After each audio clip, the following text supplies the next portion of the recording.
Bienvenue dans ce nouveau numéro du coach des orateurs.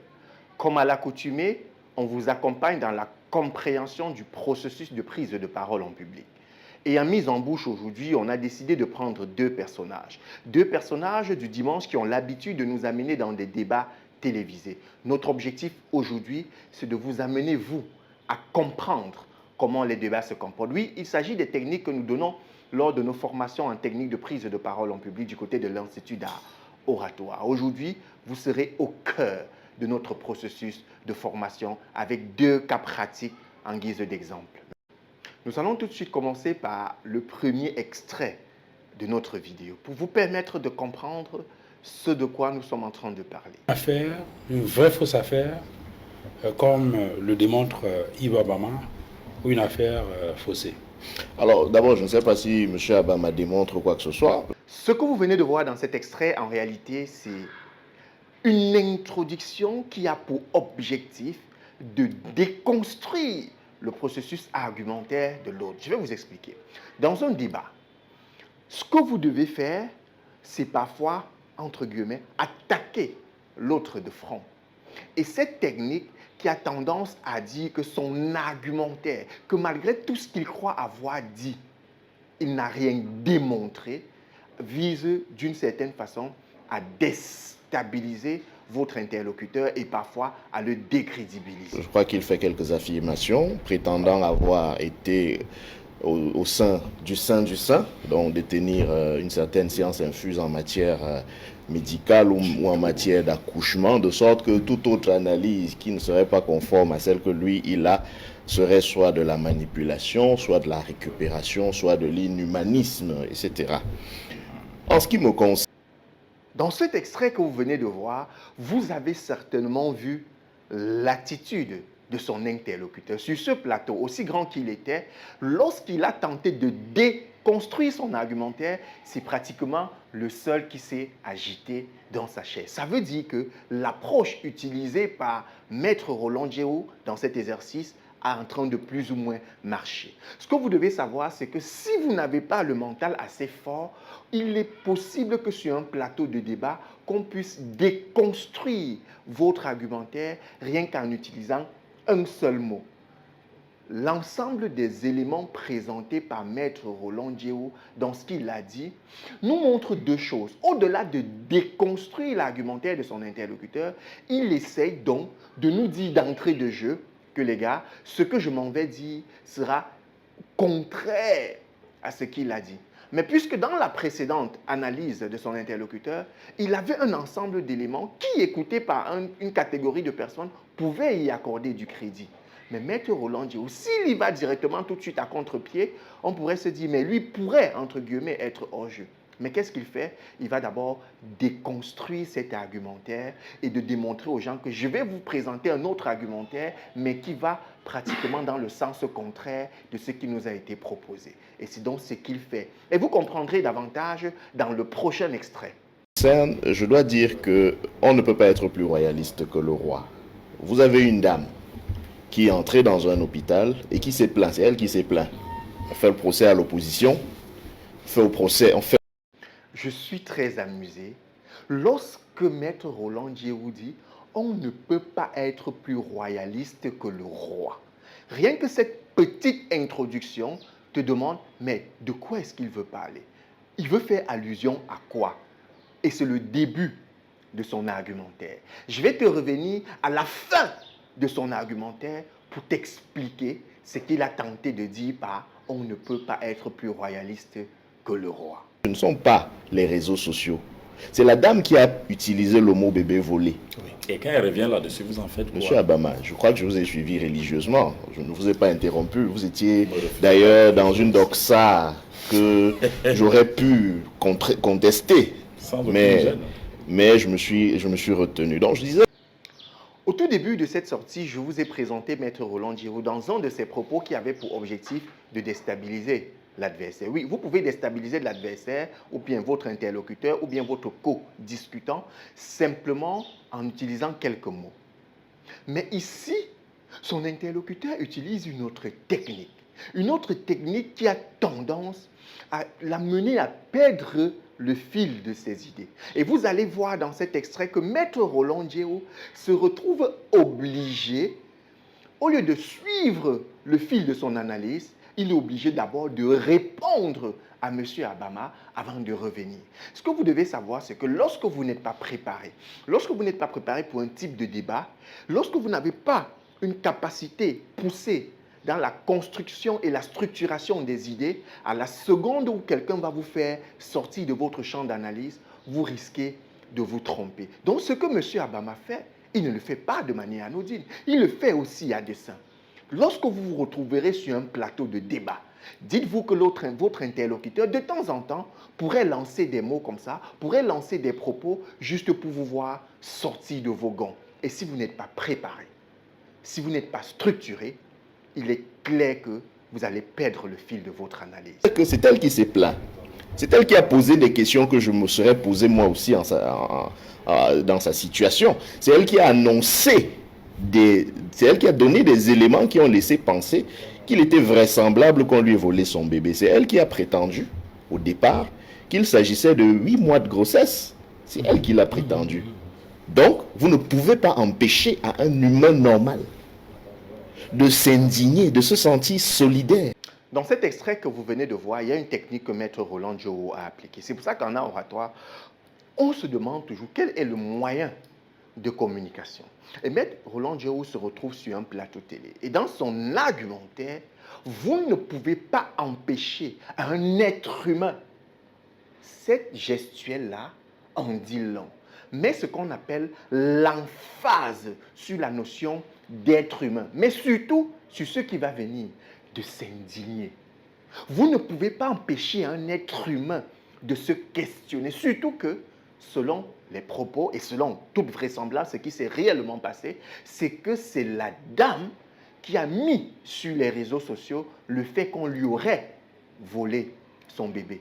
Et c'est donc l'argumentaire mis en avant par Maître Roland Djéhou pour justifier la position qu'il aurait pu avoir précédemment, même si dans la suite de son argumentaire, on verra s'il change sa position ou bien s'il reste dans la même approche. Mais dites-vous toujours que même en oratoire, la gestuelle, votre corps parle plus fort, de sorte que lorsque vous ouvrez votre bouche pour parler, on ne vous entend pas. Et si vous ne maîtrisez pas ces mécanismes en oratoire, vous risquez d'être perdu. C'est pour ça que pendant nos formations, on insiste sur ces détails. Ce que vous devez savoir, c'est que certains des panélistes que vous voyez sur les plateaux les dimanches et même au courant de la semaine, ils sont passés par nos mains. Mais sauf que nous ne pouvons pas communiquer sur ces personnes-là. Vous aussi, vous pourrez éventuellement en profiter si vous le souhaitez. Toutefois, notre rôle est de vous édifier, est de vous préparer, et de vous accompagner dans votre processus de sortie publique.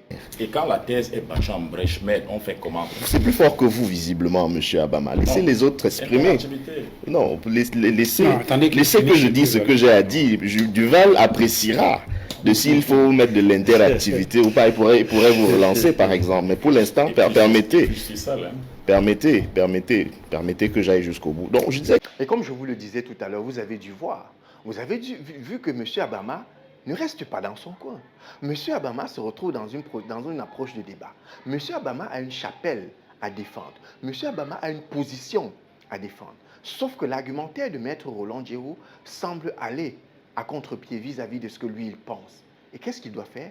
De temps en temps, comme je vous l'ai dit tout à l'heure, il doit le titiller. De temps en temps, il doit placer une. L'objectif est clair. C'est que si toi, tu n'es pas préparé, je sais que toi qui me regardes en ce moment, tu pourrais faire partie de la catégorie des personnes qui ne sont pas préparées. Si toi, tu n'es pas préparé, ce qui risque de t'arriver malheureusement, c'est que tu vas te retrouver vers ceux qui ont oublié leur fil conducteur, vers ceux qui n'ont pas la capacité de structuration et tu vas perdre le fil de tes idées. Mais il faut savoir, c'est que ce sont les téléspectateurs qui t'évaluent, malheureusement, dans ce type d'approche. Et dans le principe, les téléspectateurs vont juger est-ce qu'il est intéressant ou pas. Parce que ce que tu ne sais pas, c'est que lorsque tu prends position, lorsque tu décides de parler sur un plateau télé, tu es aussi en train de vendre ton image. Et lorsque ton image est mal vendue à la société, c'est toi, non plus seulement ta chapelle politique que tu venais défendre, mais c'est aussi toi-même en tant que personne qui en prend un coup.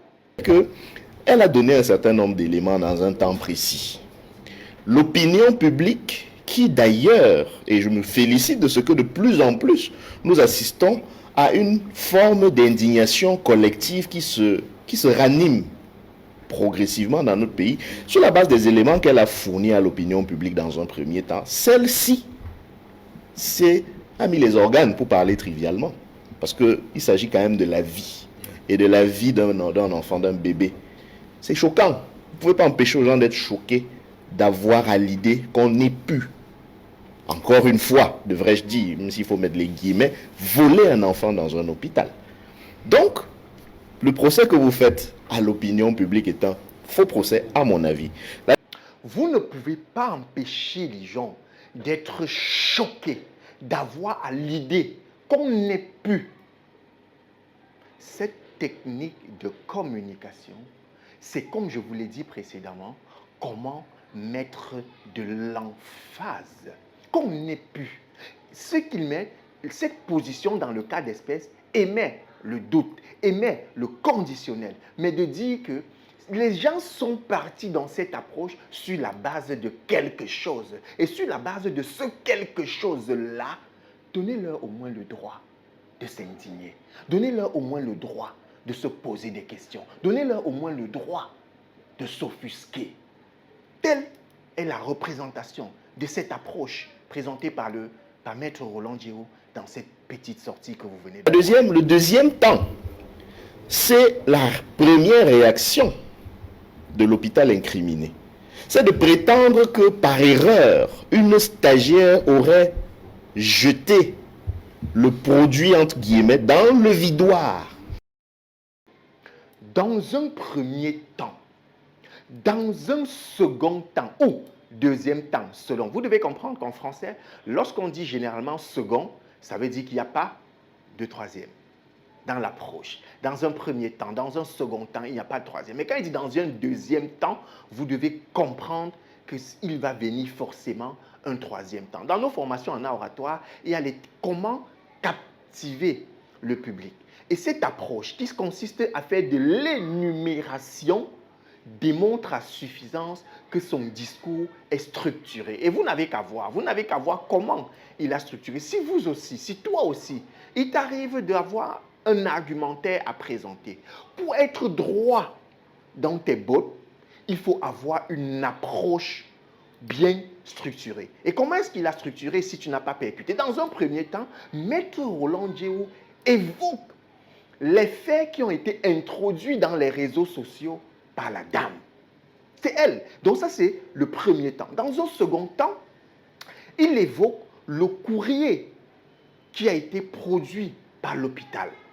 Dans un troisième temps, il évoque le déplacement du ministre. Et enfin, dans un quatrième temps, il évoque le rétropédalage de la dame. Lorsque vous avez conçu vos idées comme ça, il y a certaines personnes qui me demandent dans nos formations, comment est-ce que je vais construire mon idée? Est-ce que je dois noter tout sur un papier? Non. Maître Roland Djéhou, dans son approche, qu'est-ce qu'il a décidé de faire? Il dit, ok, je vais construire mon argumentaire sur 4 principales phases. La première phase, c'est la phase d'information. Comment avons-nous eu l'information selon laquelle cette dame aurait perdu son bébé? C'est elle qui s'est plainte.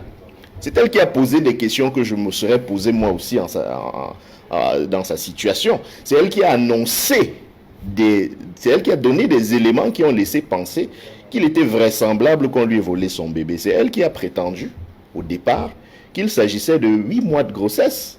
C'est elle qui l'a prétendu. Et voilà où je vais construire mon premier argumentaire. Le deuxième élément sur lequel je vais m'appesantir, c'est le courrier qui a été émis par l'hôpital. Et quand tu sais que le deuxième élément, c'est le courrier, c'est toi-même qui construis les éléments de démonstration que tu vas mettre en interne. Le deuxième temps, c'est la première réaction de l'hôpital incriminé. Et puis on a la dernière partie, le rétro-pédalage. Le professeur, il vous démontre qu'un professeur de son état n'a pas pu expliquer, professeur dans le domaine, n'a pas pu expliquer à la dame ce qui a pu arriver de son bébé. Et il lui fallut que ce soit le ministre Ça, c'est le troisième temps. Il démontre qu'en réalité, et s'il fait un peu d'ironie dans son approche, il dit qu'un professeur spécialisé dans le domaine, qui fait ça à longueur de journée, n'a pas pu expliquer à la dame. Et il a fallu, et vous le comprendrez davantage avec la sortie du professeur Claude Assira aussi. Même à peu près 2 jours, je n'ai pas la chronologie précise, entre le moment où le fait se réalise et sa rétractation. Je suppose que dans ces 2 jours-là, il y a eu au moins des gens qui ont dû lui donner la même information, que le ministre n'est pas venu de Yaoundé pour lui apporter la connaissance de ce que d'autres qui étaient plus près étaient censés lui indiquer. Voilà, encore une fois, je vous dis, ce sont des interrogations. Lui a expliqué la chose. Elle a été dure d'oreille. Elle n'a pas pu comprendre. Il a fallu que le docteur Manaouda Malachi parte de Yaoundé, arrive à Douala et lui explique pour qu'elle comprenne. Dans tous les cas, j'estime que ça veut dire que... Qui dit, il a fallu que le ministre parte de Yaoundé. Quand il dit parte, c'est pour démontrer la distance qu'il y a entre l'événement qui s'est produit et la position du ministre. Parte de Yaoundé, arrive à Douala, explique à la dame ce que le professeur, lui aussi, le professeur maître Claude Assira, insiste sur le statut de professeur, n'aurait pas pu expliquer à la dame. Les césariennes sont pratiquement devenues un phénomène de rentabilisation. Je vous parle en tant que père de 5 enfants. J'en ai eu 3 ici à Douala, dans les hôpitaux publics. Ma femme n'a jamais subi une césarienne. Le dernier accouchement de ma femme date d'1 mois à l'hôpital de leur papa, par voie normale. Et on ne lui a rien demandé. Vous voyez, il y a un certain nombre de pratiques qui se font dans les hôpitaux privés. Vous voyez cette autre technique de démonstration utilisée par M. Abama, mais qui va tenter rapidement d'être déconstruite par Maître Roland Diao. Je vais vous expliquer. Vous avez parlé d'un cas personnel. J'aurais pu parler d'autres cas plus personnels aussi, mais quand vous perdez un enfant dans un hôpital, on sait comment ça se passe. Lorsque pour illustrer une certaine situation, vous prenez un cas personnel, ça veut dire que vous avez vu pour M. Abama. M. Abama nous informe dans sa sortie qu'il a des enfants, qu'il connaît le process d'accouchement, il a déjà eu plusieurs accouchements, il connaît la procédure, il parle en tant qu'individu. Mais est-ce que cet argument pris sur une seule personne peut être généralisé? Mais monsieur, Maître Roland Diao tente de déconstruire ça juste derrière, en lui rappelant, vous avez utilisé un cas personnel. Moi aussi, je peux prendre des illustrations sur le cas personnel. L'objectif derrière, c'est de démontrer que, est-ce que c'est parce que toi, en tant que personne, institut personnel, parce que tu as connu ça, est-ce que ça veut dire que de manière générale, c'est comme ça que ça se passe? Sur le plan scientifique, c'est un argument qui peut être battu en brèche lorsque tu as la bonne grille de lecture. Est-ce que toi, qui me suis, tu as la bonne grille de lecture? En formation, on dit à nos apprenants, ne loupez jamais une occasion de vous vendre. Ne loupez aucune occasion de vous vendre. Chaque fois que vous devez prendre la parole en public, vous devez trouver un moyen, une approche, une technique pour vous vendre. Le problème, c'est qu'il y a des gens qui vont prendre la parole, qui vont dire non, je suis avocat, je suis médecin, venez vous soigner chez moi. Non, il ne s'agit pas de cette vente-là. Je veux que tu vois dans cet extrait. On vous le remet, mais cela n'a pas été fait. On a plutôt tenté, d'après ce que j'ai cru voir dans la communication qui est faite, de jeter en pâture des personnes qui visiblement auraient du mal à se défendre elles-mêmes, des stagiaires. Ce qui me semble être une certaine irresponsabilité aussi, parce que si moi, je foire dans un dossier qui m'est confié au cabinet, et que je dis à mon client que j'ai foiré parce que c'était une stagiaire, ça veut dire que moi, je ne suis pas quelqu'un de responsable. Si c'est un stagiaire qui a foiré, j'assume. J'assume, parce que c'est moi qui ai confié le dossier à un stagiaire. C'est donc moi qui ai confié le dossier à quelqu'un qui n'était pas censé avoir l'expérience et l'expertise nécessaires pour traiter de cela sans supervision.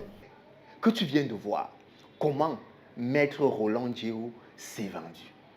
Et je t'explique tout de suite. Maître Roland Diao, qu'est-ce qu'il dit? Il dit clairement, imaginez, Monsieur Fangwa, que dans mon cabinet, il informe l'opinion publique, pour ceux qui ne le savaient pas, qu'il a un cabinet. Ok? On l'appelle maître. Il dit qu'il a un cabinet. Donc, pour ceux qui ne le connaissaient pas, sauront désormais qu'il a un cabinet. Étape numéro 1. Dans l'étape numéro 2, si je confie un un travail à une stagiaire. Sauf que si je m'arrête là, on aura l'impression que Maître Roland Djéhou ne confie pas les travaux aux stagiaires. Et comment il va dans les former? Non. Je ne dis pas que le fait de confier des tâches à des stagiaires est un problème en soi. Ça veut dire qu'il a manqué de supervision. Ça veut dire qu'il y a eu un problème quelque part. Mais il ajoute cet autre élément. Si je confie un travail à une stagiaire sans supervision, il vous démontre à suffisance que oui, il a un cabinet, 2, il a des stagiaires, 3, il confie le travail aux stagiaires, mais 4, lorsqu'il confie son travail à un stagiaire ou une stagiaire, il prend la peine de superviser. Et qu'est-ce que ça démontre? Ça démontre à suffisance que Maître Roland Djéhou, c'est quelqu'un de responsable. Ça veut dire que tu peux prendre le risque de lui confier ton dossier parce qu'au niveau au moins de la responsabilité, il est capable. La preuve, c'est que dans la sortie que tu viens d'écouter, qu'est-ce qu'il dit? Il dit que si jamais le dossier foire, j'assume l'entière responsabilité. C'est une technique de vente, ce qu'on pourrait appeler dans le jargon marketing le placement de produits. Mais est-ce que tu as vu? Est-ce que tu as compris? Est-ce que tu sais que toi aussi, dans un environnement public, tu peux utiliser la même technique pour placer ton produit? Je ne pense pas. Question rhétorique que je me pose. Est-ce que le ministre est parti d'ici avec l'information, alors que tout au plus, je pense qu'à un moment donné, il a dû commencer à se plaindre.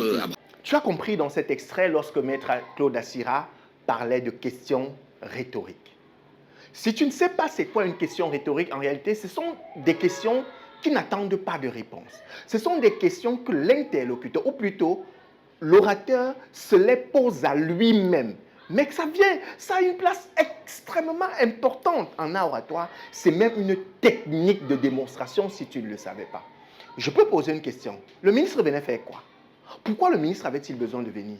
Pourquoi est-ce que l'hôpital a communiqué comme ça? Pourquoi? En réalité, je n'attends pas les réponses. Mais qu'est-ce que je fais? Je crée le doute. Les questions rhétoriques dans cette approche-là, ce sont des questions, comme je l'ai dit, qui n'attendent pas forcément de réponse, mais qui ont un objectif précis de créer le doute, non pas dans la tête des autres, mais dans la tête des personnes qu'on souhaite convaincre.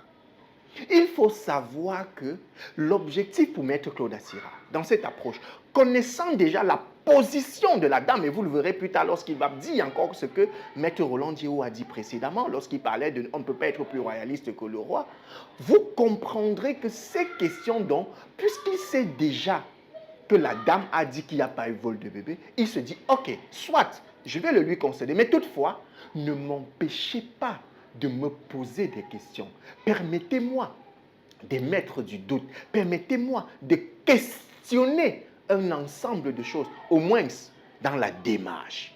Et c'est une technique de démonstration que toi, tu peux utiliser aussi pour parfaire et pour réussir tes sorties publiques. Une victime, je convoquerai l'image de Fanon. En fait, aucun cas des éléments objectifs. Monsieur Abama, je vous ai laissé le soin d'évoquer ces éléments que vous appelez objectifs. Pourquoi voulez-vous que je revienne sur des choses que vous avez déjà dites? C'est pour vous faire plaisir. Je parle de ce que... Je parle de... Oui, mais vous l'avez dit, non? L'ayant lu, il y a Monsieur des Abama, choses que vous n'aurez pas dû Monsieur dire. Abama, vous l'avez dit.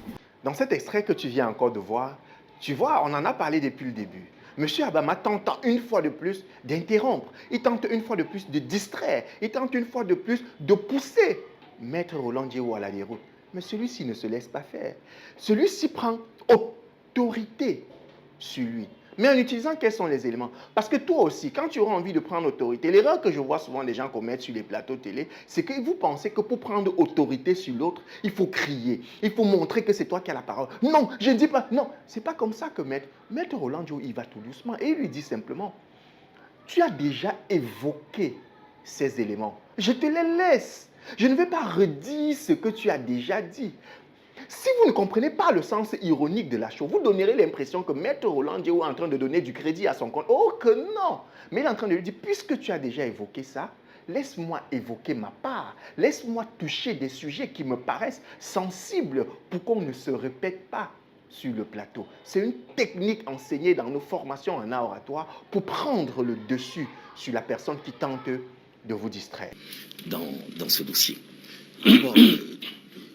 Toi, tu sembles donner un satisfecit au ministre. Moi, c'est plutôt le contraire. C'est-à-dire que là, en l'occurrence, je me dis, peut-être que le mieux est ici l'ennemi du bien.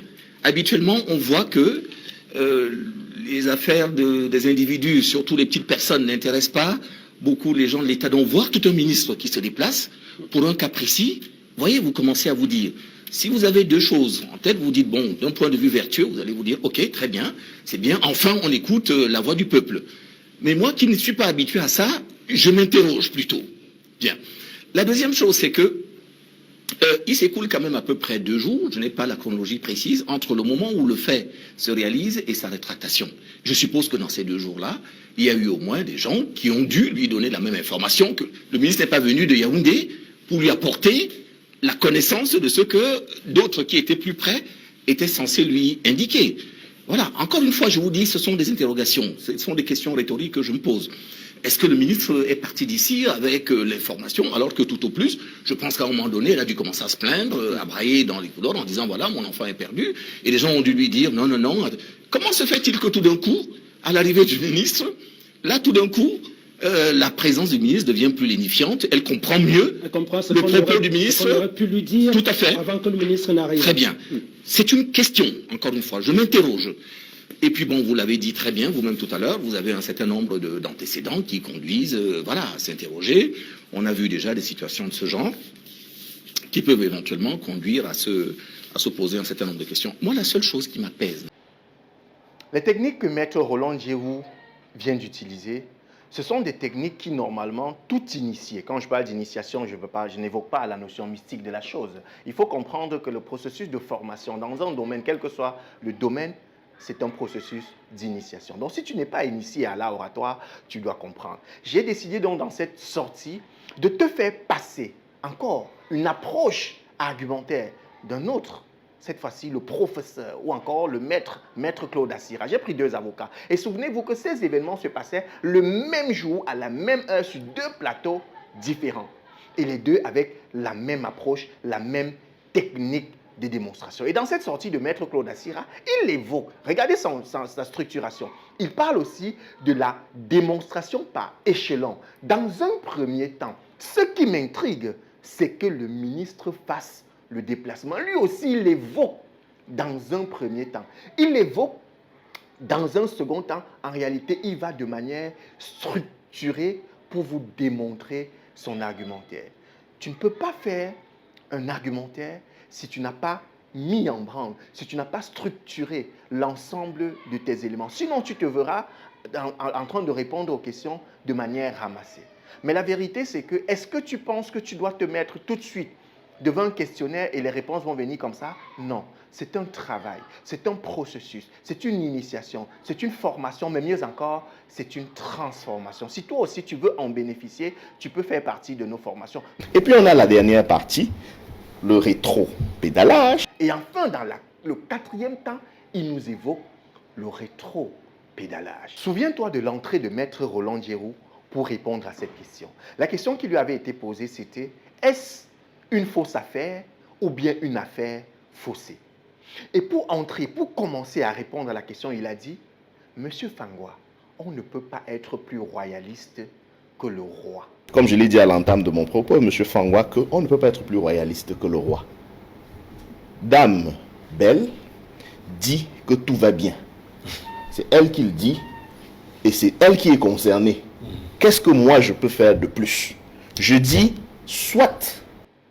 La suite de son argumentaire semblait ne rien avoir avec « on ne peut pas être plus royaliste que le roi ». Mais va savoir que c'est le 4e élément de sa démonstration. Donc, lorsque la femme fait un rétro-pédalage, il revient sur sa posture pour expliquer « on ne peut pas être plus royaliste que le roi ». Parce que si la dame a déjà dit, et vous verrez avec la réaction exacte de Maître Claude Assira, si la dame a déjà dit que non, il n'y a pas eu vol de bébé, mais qui est-il? Qui est-il pour en disconvenir? Vous comprendrez comment il fait son argumentaire. Tout avait été pensé, tout avait été structuré dès le départ. Son entrée en scène, c'était « on ne peut pas être plus royaliste que le roi ». Et sa sortie, c'était pour vous démontrer pourquoi est-ce qu'il dit qu'on ne peut pas être plus royaliste que le roi. Moi, la seule chose qui m'apaise dans l'affaire, c'est que je me dis, on est dans le monde de l'intime. Et personne ne peut prétendre aimer plus un enfant que sa propre mère qui l'a porté. Et je pars de l'idée que si elle nous dit, très bien, pour moi c'est une affaire réglée, qui sommes-nous, nous, extérieurs, pour pouvoir prétendre qu'elle aurait dû faire autrement? Point. Puisqu'elle dit que tout va bien. Toi aussi, dans ton argumentaire, quand tu décides de prendre la parole, quel que soit l'environnement, quand vous dites public, certains pensent forcément aux conférences. Voilà une situation de public. À la réunion, c'est une situation de public. Avec ton boss face-to-face, c'est une situation de public. Dans ta soutenance à l'école, c'est une situation du public. Lorsque tu échanges simplement avec un ami, avec des personnes, c'est une situation de public. Et quand tu fais ça, pour réussir ta démonstration, il faut structurer ta présentation sous la forme d'un argumentaire structuré. Tu te dis dans un premier temps, je parle de... Ça te permet de ne pas être dispersé dans tes idées. À toi qui me demandes constamment comment tu fais pour structurer. En la vérité, c'est parce que tu fais ton argumentaire, comme tu n'as pas pensé à la structuration avant de te jeter sur la scène, tu veux parler de A, ensuite de B, ensuite de Z, mais tu veux parler en réalité de tout à la fois. Tu n'as pas pensé premier temps, deuxième temps, troisième temps. Dans les prochaines vidéos, je vais peut-être amener sur une présentation d'un autre, Valère Bessala, qui présente de manière structurée ses sorties. Je viens comme ça de t'annoncer une des prochaines vidéos qui sera analysée et dont tu vas certainement profiter des contenus. Mais si toi aussi tu veux être formé comme ces gens, non pas qu'ils aient été formés chez nous, sans prétention aucune, mais qu'on a la capacité et que certains d'entre eux l'ont été chez nous, tu peux faire appel à nous. Et pour sortir de cette vidéo, je vais te conseiller à toi de te former en ce qu'on appelle l'intelligence émotionnelle. Lors de mes formations, j'ai des gens qui viennent tous les jours et me disent « Coach, je suis timide ». Et je leur fais comprendre que la timidité, c'est un rôle. Ce n'est pas parce que vous êtes calme dans certains environnements qu'à un moment donné, vous n'avez pas la capacité d'aller chercher, de prendre autorité. Et pour illustrer ce que je suis en train de dire, on connaît Maître Claude Assira comme quelqu'un d'extrêmement calme, quelqu'un qui sur le plateau ne peut pas monter. Mais regardez ce qui s'est passé dans cet extrait. Il a été obligé à un moment donné d'aller un tout petit peu au-dessus pour faire asseoir son autorité et garder ainsi son droit de parole. Qui, j'espère, n'a pas besoin que de sang. Je suis désolé, le peuple n'a pas besoin de sang. Je suis désolé. Bien. Le peuple... Je n'ai pas dit que. Non. Entre autres, non. Du pain, Non. du vin. Arrêtons d'être toujours dans l'excès, dans l'extrême, voilà, oui, etc. Monsieur, le peuple n'a pas besoin... Maître Assira, non. Maître Assira. Non, je vous ai écouté. Vous reprendrez la parole si vous voulez. Vous reviendrez sur ce que je vous ai dit. Sur ce que moi j'ai dit si ça ne vous convient pas. Le peuple n'a pas besoin de sang. Bien. Donc, moi, je voulais vous indiquer, vous reviendrez là-dessus, si ça vous arrange. Moi, je vous dis ce que je pense sur ce que vous avez dit. Voilà, vous avez aussi le droit de me contredire, mais attendez votre tour de parole. Donc, Mais ce n'est pas pour ça que je vous parle de cet extrait. Moi, ce qui me fascine dans ce qui s'est passé ici, c'est l'attitude de son interlocuteur après. L'interlocuteur, sur la fin, a tenté de le décrédibiliser. L'interlocuteur a tenté de tirer sur sa personne. Ce n'était plus une attaque d'idées, mais c'était une attaque de personne. Il lui a rappelé qu'il a fait à l'école la métaphore. Il lui a rappelé qu'il a fait un ensemble de choses et que si de son haut statut de professeur, il ne connaît pas ces deux éléments, alors il croit que c'est un intellectuel du dimanche. J'ai quand même terminé en disant au professeur Assira que l'invective n'est pas bien. Si de votre rang de professeur, vous n'avez pas... Moi, je suis journaliste, j'ai appris et la rhétorique et la métaphore.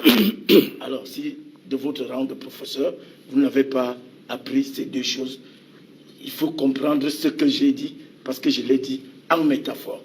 Et je ne vous dirai pas que vous jouez les intellectuels du dimanche, mais c'est tout comme. Techniquement, ce sont des propos qui viendraient vous attaquer votre personne. Mais ce qui m'intéresse, c'est l'attitude de Maître Claude Assira. Bon, mais l'invective n'est pas le propre de professeur Assira quand même. Ah, vous l'avez écouté? Un simple sourire. Parce qu'il n'est pas venu sur les plateaux bagarres. Et vous, qui manquez votre approche, votre intelligence émotionnelle, lorsqu'elle n'est pas à un certain niveau, un petit propos de ce genre, vous allez voir ce que les gens font souvent sur les plateaux. Ils commencent à se crêper les chignons, ils se tirent sur la tête. La vérité, c'est que si Maître Claude Assira, avec ce genre de petites considérations, après de tels propos qui viseraient à attaquer son statut de professeur et même sa capacité de compréhension et même d'analyse, Maître Claude Assira aurait pu sortir de ses gonds. Mais dans cette approche, il a simplement souri. Je vous invite vivement à adopter, à développer votre intelligence émotionnelle et à vous dire que ce n'est pas parce que quelqu'un a dit un mot a priori dégradant que vous devez sortir de vos gonds. Mesdames et messieurs, merci. Merci encore de nous avoir suivis et revenez dans un prochain numéro pour apprendre davantage sur les techniques d'analyse, d'approche. Le coach des orateurs, c'est un concept qui a pour vocation d'éduquer, qui a pour vocation d'accompagner, de coacher, de former. Si toi aussi, tu te retrouves dans une situation pareille, fais appel à nous.